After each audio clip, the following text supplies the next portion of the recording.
അപ്പം ഞാനിന്ന് ആദ്യമായിട്ട് ഒരു ഡേ ഇൻ മൈ ലൈഫ് എടുക്കാൻ വിചാരിക്കുകയാണ് കേട്ടോ. ഐ മീൻ ഫുൾ എടുക്കണം എന്നാണ് വിചാരിക്കണത്. എത്ര പോരം എത്തുമെന്ന് അറിയാൻ പറ്റില്ല. ഇന്ന് ആക്ച്വലി ഒരു ഫ്രൈഡേ ആണ്. ഇന്ന് എനിക്ക് ഓഫീസുള്ള ദിവസമാണ്. പക്ഷേ ഞാനിന്ന് ആദ്യമായിട്ട് വർക്ക് ഫ്രം ഹോം എടുക്കുകയാണ്. ലൈക്ക് ഇന്നലെ പെരുന്നാളൊക്കെ ആയതുകൊണ്ട് ഞാൻ 2 ദിവസം ലീവ് ചോദിച്ചു, 1 ദിവസം ലീവ് മാത്രമേ കിട്ടിയുള്ളൂ. അപ്പോൾ ഞാൻ ഇന്നത്തെ ദിവസം വർക്ക് ഫ്രം ഹോമാണ് എനിക്ക് അപ്രൂവ് ചെയ്ത് തന്നേക്കുന്നത്. അപ്പോൾ ഇന്ന് വർക്ക് ഫ്രം ഹോം ആയതുകൊണ്ട് ആണ് ഞാൻ ഇപ്പോഴും ഇരിക്കുന്നത്. എനിക്ക് ആക്ച്വലി 8 to 5 ആണ് ഷിഫ്റ്റ് വന്നിട്ടുള്ളത്. അപ്പോൾ ഞാൻ വിചാരിച്ചിരുന്നു വീട്ടിലിരുന്ന് പണിയെടുക്കാം, പ്ലസ് ഒരു വീഡിയോ പോലെ എടുക്കാം. എങ്ങനെ ആയി തീരുമെന്ന് എനിക്കറിയില്ല, എങ്കിലും നമുക്ക് നോക്കാം. അപ്പോൾ ഞാനിപ്പം രാവിലത്തെ എല്ലാ കാര്യങ്ങളും കഴിഞ്ഞിട്ട് ഒന്ന് മുടിയൊക്കെ സെറ്റാക്കിയിട്ട് വന്നിരിക്കുന്നതാണ് കേട്ടോ. ഇനി ഫുഡൊക്കെ ഉണ്ടാക്കാനുണ്ട്, അജുക്കൊക്കെ ഇന്ന് ഡ്യൂട്ടിക്ക് പോകാനുണ്ട്. പിന്നെ എനിക്ക് 8 മണിയാകുമ്പോഴത്തേനും വർക്ക് സ്റ്റാർട്ട് ചെയ്യും. ഇപ്പോൾ ഒരു 7:30 സമയമൊക്കെ ആയേക്കണ്. അതിന് മുന്നേ എന്തെങ്കിലുമൊക്കെ ചെറുതായിട്ട് കഴിക്കണം, കാരണം വയറിൽ ഭയങ്കര കാളൽ ഫീൽ ചെയ്യുന്നുണ്ട്. ഈ സമയമൊക്കെ ആകുമ്പോഴത്തേനും സാധാരണ എന്തെങ്കിലും കഴിക്കണതാണ്. പക്ഷേ ഇന്ന് വീട്ടിലിരുന്ന് വർക്ക് ചെയ്താൽ പോരെ, അപ്പം ഇങ്ങോട്ടും പോകണ്ടല്ലോ. അജുക്കൊക്കെ 11 to 8 ഷിഫ്റ്റാണ്. അപ്പം 11 മണിയാകുമ്പോഴത്തേനും പോയാൽ മതി. അപ്പോൾ ആ ഒരു സമയമാകുമ്പോഴത്തേനും ഉണ്ടാക്കിയാൽ മതി. പക്ഷേ അതിന് മുന്നേ എനിക്ക് വർക്കിന് കയറണം, അതാണ് പ്രശ്നം. അപ്പോൾ എന്തെങ്കിലും ചെറുതായിട്ട് നമുക്ക് ഉണ്ടാക്കാവേ. അപ്പോൾ എല്ലാവർക്കും പുതിയ വീഡിയോയിലേക്ക് സ്വാഗതം. ഇതാണ് കേട്ടോ ഞങ്ങളുടെ റൂം. ഇത് ഞാനിപ്പോൾ പൂട്ടിയിട്ടേക്കുവാണ്. അജുക കിടന്ന് നല്ല ഉറക്കം വയ്ക്കും. ഇതാണ് ഞങ്ങളുടെ ചെറിയൊരു കിച്ചണാണ്. കിച്ചണിൽ ഇന്നലെ അത്യാവശ്യം ഒതുങ്ങിയൊക്കെ തന്നെ ഇരിക്കണത്. പക്ഷേ കുറച്ച് പാത്രങ്ങളുണ്ട്. പക്ഷേ ഈ ടാപ്പ് ഭയങ്കരമായിട്ട് ലീക്കാവുന്നുണ്ട്. കുറേ ട്രൈ ചെയ്തു, എന്താ ചെയ്യണതെന്ന് മനസ്സിലാവണില്ല. രാത്രി കറണ്ട് പോയപ്പോൾ പിന്നെ പാത്രം കഴുകാനുള്ള മടി കാരണം എല്ലാം അവിടെ തന്നെ ഇട്ടു കേട്ടോ. ഇനി അത് മാത്രം സെറ്റാക്കാനുള്ളൂ. പിന്നെ ഞാൻ ഇത് മുതിരയാണ് ഇന്നത്തെ ദിവസം കറി ഉണ്ടാക്കാൻ വേണ്ടിയുള്ള മുതിര ഞാൻ വെള്ളത്തിലിട്ടതാണ്. നല്ല ഇതായി വന്നിട്ടുണ്ട്. അപ്പോൾ നമുക്ക് രാവിലത്തെ ബ്രേക്ക്ഫാസ്റ്റിനുള്ള കാര്യങ്ങൾ നോക്കാം കേട്ടോ. അപ്പോൾ ബ്രേക്ക്ഫാസ്റ്റിന് ഞാൻ ഉണ്ടാക്കാൻ വിചാരിക്കുന്നത് ഗോതമ്പ് ദോശയും അതുപോലെ സാമ്പാറുമാണ് കേട്ടോ. സാമ്പാർ ഉണ്ടാക്കേണ്ട ആവശ്യമില്ല, തലേദിവസം ഉണ്ടാക്കിയത് ഫ്രിഡ്ജിലുണ്ടായിരുന്നു. അപ്പോൾ അതൊന്ന് ചൂടാക്കി എടുക്കണം. പിന്നെ ഞാൻ തേങ്ങ എടുത്ത് പുറത്ത് വെച്ചിട്ടുണ്ട്. ഭയങ്കര തണുപ്പല്ലേ, അപ്പോൾ അതൊന്ന് തണുപ്പാറട്ടെ വിചാരിച്ചിട്ട് ആദ്യമേ തന്നെ നമ്മുടെ സാമ്പാറൊന്ന് ചൂടാക്കി മാറ്റി വയ്ക്കുന്നുണ്ട്. ഞാൻ പിന്നെ ഗോതമ്പ് ദോശ ഉണ്ടാക്കാനുള്ള സെറ്റപ്പ് ചെയ്ത് തുടങ്ങുന്നതാണ് കേട്ടോ. ഞാനിവിടെ ആശീർവാദിൻ്റെ ആട്ടയാണ് എടുത്തിട്ടുള്ളത്. പിന്നെ കുറച്ച് തേങ്ങയുണ്ട്, അപ്പോൾ ഞാൻ കുറച്ച് ഉണ്ടാക്കാൻ മാത്രമേ ഉദ്ദേശിക്കുന്നുള്ളൂ, കാരണം ഇനി എനിക്ക് തേങ്ങയൊന്നും ചിരണ്ടാൻ വയ്യ. അപ്പോൾ ഞാൻ ഇത് ആദ്യമായിട്ടാണ് കേട്ടോ ട്രൈ ചെയ്യണം. ഞാൻ ഇതിന് മുന്നേ വീഡിയോസിലൊക്കെ കണ്ടിട്ടുണ്ട്, പക്ഷെ ഉണ്ടാക്കിയിട്ടില്ല. ഞാൻ കുറേ കാര്യങ്ങൾ ഇപ്പോഴൊക്കെയാണ് പഠിച്ചു വരുന്നത്. ആദ്യമായിട്ട് ട്രൈ ചെയ്യണതാണ്. ഇപ്പോഴൊക്കെയാണ് റീസെൻ്റ്ലിയാണ് ഇങ്ങനെയൊക്കെ ഓരോ കാര്യങ്ങൾ ചെയ്യുന്നത് കേട്ടോ. അപ്പോൾ ഞാൻ തേങ്ങയൊക്കെ ചിരണ്ടി എടുക്കുന്നുണ്ട്. തേങ്ങ തണുപ്പായതുകൊണ്ട് കുറച്ച് കഷ്ടപ്പാടായിരുന്നു കിട്ടാൻ വേണ്ടി. പിന്നെ ഞാനത് കഴിഞ്ഞിട്ട് മിക്സിയിലിട്ടൊന്ന് അരച്ചെടുക്കുന്നുണ്ട്, കാരണം എങ്കിലാണ് ആ കട്ടയൊക്കെ മാറുക. അങ്ങനെ ഞാൻ വീഡിയോ കണ്ടേക്കണം. എനിക്ക് കറക്റ്റായിട്ട് എന്താണ് അതിൻ്റെ ലോജിക്കൊന്നും അറിയില്ല. അപ്പോൾ ഞാൻ തേങ്ങയും അതുപോലെ നമ്മുടെ ഗോതമ്പ് കൂടി കുറച്ച് വെള്ളം ഒഴിച്ചിട്ട് മിക്സിയിലിട്ട് നന്നായിട്ടൊന്ന് അരച്ചെടുക്കുന്നുണ്ട് കേട്ടോ. പിന്നെ മാവ് നന്നായിട്ട് അരഞ്ഞു വന്നിട്ടുണ്ട്. പിന്നെ ഞാൻ ഇതിലേക്ക് കുറച്ച് പഞ്ചസാര കൂടി ആഡ് ചെയ്തു കേട്ടോ. സത്യം പറഞ്ഞാൽ ഈ ഒരു ദോശയ്ക്ക് കറിയുടെ ആവശ്യമൊന്നുമില്ല. പഞ്ചസാര ചേർത്ത ആ ഒരു മധുരം ഉണ്ടല്ലോ, എനിക്ക് ഭയങ്കര ഇഷ്ടമാണ് അങ്ങനെ കഴിക്കാൻ. ചെറുപ്പത്തിലേ തന്നെ ഉമ്മിച്ചുണ്ടാക്കി തന്നത് എനിക്ക് ഓർമ്മയുണ്ട്. അതേപോലെ കഴിക്കാൻ നല്ല രസമുണ്ട്. എനിക്ക് കറിയൊന്നും ഇല്ലെങ്കിൽ പോലും. പക്ഷേ ഇപ്പോൾ സാമ്പാർ ഉള്ളതുകൊണ്ട് പിന്നെ അജുക്കൊക്കെ ഇവിടെ കറി വേണമെന്ന് തോന്നുന്നു.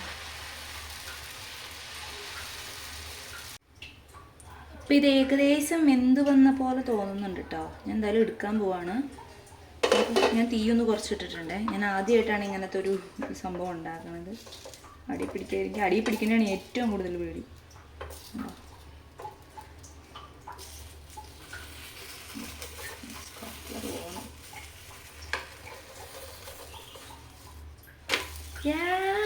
നമ്മൾ റെഡിയാക്കിയിട്ടുണ്ട്.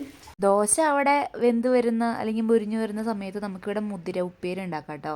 മുതിരയും ഞാൻ ഈ അടുത്തിടയ്ക്കാണ് ഉണ്ടാക്കാനൊക്കെ തുടങ്ങിയത്, കഴിച്ചു തുടങ്ങിയത്. ഞാൻ പണ്ടെപ്പോഴോ കഴിച്ചതാണ്. അപ്പോൾ മുതിര എനിക്ക് വെറുതെ അങ്ങനെ കഴിക്കണ ഇഷ്ടമല്ല. അപ്പോൾ ഞാൻ മുതിരയും മുട്ടയും ഇങ്ങനെ ചേർത്തിട്ടാണ് ഉണ്ടാക്കുന്നത്. അപ്പോൾ മുതിരയും മുട്ടയും ഒരു ഉപ്പേരി പോലെ വെച്ചിട്ട് ഇത് ഏകദേശം ഇവിടെ ഒന്ന് വെന്ത് വരട്ടെ കേട്ടോ. ഇതിൽ നിന്ന് ആവി വന്ന ശേഷം മാത്രമാണ് ഞാൻ ഈ സാധനം അങ്ങനെ മുകളിൽ വയ്ക്കുകയുള്ളൂ. കാരണം ഇതിൻ്റെ ഇടയിൽ വല്ല ബ്ലോക്ക് വന്നിട്ടുണ്ടോയെന്നൊന്നും അറിയില്ലല്ലോ. ഭയങ്കര അപകടങ്ങളൊക്കെ ഞാൻ റീസെൻ്റ്ലി കുറേ കേൾക്കുന്നുണ്ട്. അപ്പോൾ ഞാൻ പിന്നെ വിചാരിച്ചു ഇന്ന് ആവി വരുമ്പോൾ എന്തായാലും അറിയാമല്ലോ ബ്ലോക്കില്ല. അതിന് ശേഷം നമുക്ക് ഈ സാധനം വെച്ചിട്ട് പോകട്ടോ. അപ്പോൾ ഏകദേശം ഇന്ന് ആവി ഒന്ന് തുടങ്ങിയിട്ടുണ്ട്. അപ്പോൾ ഇനി ഞാൻ വയ്ക്കും. ഇത് ഇനി ഇവിടെ നിന്നൊന്ന് വേവട്ടെ. അപ്പോഴത്തേനും നമുക്ക് കുറച്ച് കാര്യങ്ങൾ അപ്പുറം പോയി ചെയ്യാനുണ്ട്. നമുക്ക് ഈ സോഫ ഒന്ന് ഒതുക്കാനുണ്ട് കേട്ടോ. കാരണം ഇവിടെ നിന്നാണ് നമ്മൾ വർക്ക് ചെയ്യാൻ പോകുന്നത്. അപ്പോൾ ഒന്ന് ഒതുക്കി വയ്ക്കും. ഇപ്പോൾ തന്നെ 8 മണിക്ക് മുകളിലായി സമയം. 8:15 എന്തോ ആയിട്ടുണ്ട്. നമുക്ക് എന്തായാലും ലാപ്ടോപ്പൊക്കെ ഓൺ ആക്കിയിട്ട് എന്തെങ്കിലും മെസ്സേജ് വന്നിട്ടുണ്ടോ എന്ന് നോക്കാം. കുക്കറിൽ ഞാൻ വെച്ചത് അരിയാണ് കേട്ടോ, കാരണം അജുക്കൊക്കെ ഉച്ചയ്ക്ക് പോകുമ്പോൾ ചോറും കറി വേണം, കൊടുത്തു വിടണം. അപ്പോൾ ഞാൻ അരി വെച്ച് ഒരു ഒറ്റ വിസിലടിച്ചാൽ മതി, പെട്ടെന്ന് റെഡിയാവും. ഞാൻ എന്താ വെച്ചാൽ ആ കുക്കറിൽ ഇങ്ങനെ പൊട്ടിത്തെറിയ അപകടങ്ങളൊക്കെ നമ്മൾ റീസെൻ്റ് കുറേ കേൾക്കുന്നില്ലേ. അപ്പോൾ ഞാൻ എന്താ ചെയ്യണമെന്ന് വെച്ചാൽ ആ ഒരു നോസിൽ കൂടെ എയർ പുറത്തോട്ട് വന്ന ശേഷം മാത്രമാണ് ഞാനത് എന്താണ് മറ്റേ വിസിലിൻ്റെ സാധനം എടുക്കുകയുള്ളൂ. പിന്നെ ഞാൻ 8 മണിയൊക്കെ ആകുമ്പം ആക്ച്വലി എൻ്റെ ഷിഫ്റ്റ് തുടങ്ങുമെങ്കിലും ഞാൻ സത്യം പറഞ്ഞാൽ എല്ലാ ദിവസവും ഒരു 9 മണിയൊക്കെ ആകുമ്പോഴത്തേനാണ് ഓഫീസിലാണെങ്കിലും പോകലുള്ളൂ. കാരണം 9 മണിക്ക് ഒരു മീറ്റിംഗ് ഉണ്ട്, അതിനെ എങ്ങനെയെങ്കിലും അറ്റൻഡ് ചെയ്യാൻ പാകത്തിന്. അപ്പോൾ ആ മീറ്റിങ്ങിന് മുന്നേ ഞാൻ ലാപ്ടോപ്പൊക്കെ ഒന്ന് സെറ്റപ്പ് ചെയ്ത് വെച്ചതാണ് കേട്ടോ. പിന്നെ അതിൻ്റെ ഇടയിൽ ഞാൻ തലേന്ന് ദിവസം ലീവ് ആയതുകൊണ്ട് തീരെ ഓപ്പൺ ആക്കിയിട്ടില്ല. അപ്പോൾ മെയിൽസൊക്കെ എന്തെങ്കിലും ഉണ്ടോ എന്ന് ചെക്ക് ചെയ്യുകയാണ്. പിന്നെ ഞാൻ പറഞ്ഞില്ല, ഇന്ന് ആദ്യമായിട്ടാണ് വർക്ക് ഫ്രം ഹോം ചെയ്യണേ. അപ്പോൾ സത്യം പറഞ്ഞാൽ ഈ ഒരു സെറ്റപ്പിൽ നമുക്ക് വർക്ക് ചെയ്യാൻ പാടില്ല, കാരണം ടേബിളൊക്കെ വേണം. ഇങ്ങനെ ഞാൻ ലോങ് ടൈമിൽ ചെയ്താൽ ഭയങ്കര പ്രശ്നമാണ്. ഐ മീൻ ഒരു ദിവസം ഫുള്ളാണെങ്കിൽ പോലും ഭയങ്കര പ്രശ്നമാണ്. ഇങ്ങനെ നമുക്കൊന്നും ബാക്ക് സപ്പോർട്ടില്ല, എപ്പോഴും കുനിഞ്ഞിരിക്കണം, അങ്ങനത്തെ പ്രശ്നങ്ങൾ വരുമ്പോൾ ഭയങ്കര സീനാണ് കേട്ടോ. ഇത് നമ്മൾ ഫസ്റ്റ് ടൈമാണ്. പിന്നെ നമ്മൾ റീസെൻ്റ്ലിയാണ് ഞാൻ ഈ കമ്പനിയിൽ ജോയിൻ ചെയ്തിട്ട് ഇപ്പോൾ 2 മാസം ആയിട്ടുള്ളൂ. എനിക്കധികം വർക്ക് ഫ്രം ഹോം കിട്ടുന്ന ഒരു ഓപ്ഷൻസ് വന്നിട്ടില്ല. ഒരു 2 മാസം 3 മാസം കഴിയുമ്പോഴാണ് വർക്ക് ഫ്രം ഹോം അവർ നമുക്ക് പെർമനൻ്റ്ലി ആയിട്ട് തരികയുള്ളൂ. ഇത് പിന്നെ എനിക്ക് ലീവിന് തരാൻ പറ്റാത്തത് കൊണ്ട് അവർ ആ ഒരു ഓപ്ഷൻ വെച്ചതാണ്. അപ്പോൾ പിന്നെ അത് അക്സെപ്റ്റ് ചെയ്യുകയും ചെയ്തു. അങ്ങനെ മെയിൽസൊക്കെ ചെക്ക് ചെയ്തു. അതിൻ്റെ ഇടയിൽ പോയിട്ട് കുക്കറിന് വിസിലൊക്കെ അടിച്ചപ്പോൾ കുക്കറൊക്കെ ഒന്ന് പോയി ഓഫ് ചെയ്തു കേട്ടോ. 9 മണിയുടെ മീറ്റിംഗ് അറ്റൻഡ് ചെയ്യുമ്പോൾ തന്നെ ഞാൻ അവിടെ എല്ലാം സെറ്റപ്പ് ആക്കി വെച്ചു. അതിൻ്റെ ഇടയിൽ കറി നമ്മൾ ഉണ്ടാക്കി കഴിഞ്ഞിട്ടില്ലല്ലോ. അപ്പോൾ ഞാൻ അതിന് വേണ്ടിയുള്ള സവാള കാര്യങ്ങളൊക്കെ കട്ട് ചെയ്യുകയാണ്. മുതിര ഞാൻ പറഞ്ഞില്ല, മുതിര മുട്ട കൂടി തോരൻ വയ്ക്കുകയോ ചെയ്യണം. എനിക്ക് എന്തെങ്കിലും സാധനം ഇഷ്ടമല്ലെങ്കിൽ അതിൻ്റെ ഒപ്പം മുട്ടയും കൂടെ ചേർത്ത് ഞാനത് കഴിക്കും. ഏകദേശം അജുക്കൊക്കെ ഒരു സ്വഭാവമാണ് കേട്ടോ. അപ്പോൾ ഞങ്ങൾക്കിപ്പോൾ മുതിരയൊന്നും അങ്ങനെ ഒറ്റടി കഴിക്കാൻ എന്തോ പോലെയില്ല. അപ്പോൾ ഞാനത് മുട്ടയും ചേർത്ത് കഴിക്കുമ്പോൾ ആക്ച്വലി നല്ല ടേസ്റ്റ് ഉണ്ട് കേട്ടോ. അങ്ങനെ നിങ്ങളൊന്ന് ട്രൈ ചെയ്ത് നോക്ക്. മുതിര ഒറ്റയ്ക്ക് കഴിക്കാൻ ബുദ്ധിമുട്ടുണ്ടെങ്കിൽ മുതിര മുട്ടയും ചേർത്തൊരു ഉപ്പേരി പോലെ ആക്കി മതി. അപ്പോൾ അതാണ് നമുക്ക് ഉച്ചയ്ക്കത്തെ മെയിൻ കറി എന്ന് പറയുന്നത്. പിന്നെ കുറച്ച് സാമ്പാർ ബാലൻസ് ഉണ്ടായിരുന്നു. അജുക്കൊക്കെ ഞാൻ ഓഫീസിൽ അതൊക്കെ തന്നെയാണ് കേട്ടോ കൊടുത്തു വിട്ടത്.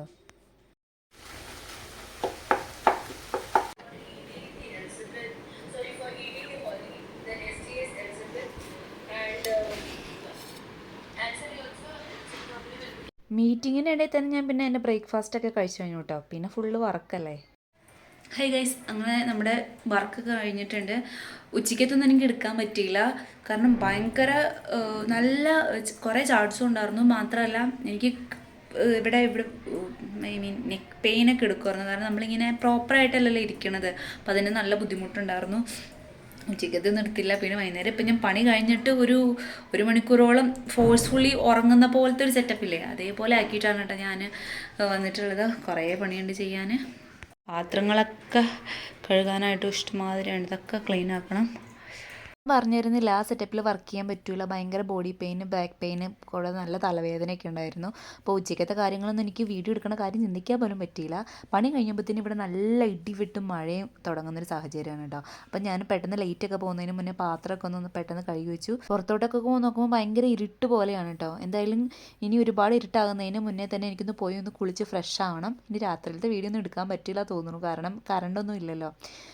പിന്നെ ഞാൻ ആ ഒരു സമയം കൊണ്ട് പാത്രങ്ങളൊക്കെ കഴുകി വെച്ചത് കൊണ്ട് പിന്നെ രാത്രി സമാധാനമുണ്ട്. അപ്പോൾ ഇന്നത്തെ വീഡിയോ ഇത്രയേ ഉള്ളൂ. വീഡിയോ ഇഷ്ടമെങ്കിൽ ലൈക്ക് ചെയ്യാനും സബ്സ്ക്രൈബ് ചെയ്യാനും മറക്കണ്ട. നമുക്കപ്പോൾ അടുത്ത വീഡിയോയിൽ കാണാം. ബൈ.